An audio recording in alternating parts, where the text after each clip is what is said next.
பிரதிஷ்டை செய்து வணங்கிய லிங்கங்கள் பஞ்சலிங்கம்.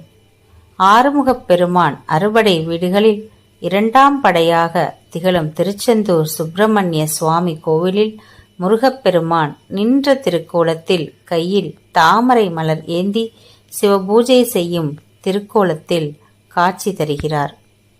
அசுரர் படைகள் சம்ஹாரம் செய்த பாவம் நீங்க முருகப்பெருமான் கடற்கரையில் 5 லிங்கங்களை பிரதிஷ்டை செய்து சிவபூஜை செய்தருளினார். முருகப்பெருமான் பிரதிஷ்டை செய்து வணங்கிய அந்த 5 லிங்கங்கள் தான் இன்று பஞ்சலிங்கம் என்று அழைக்கப்படுகிறது.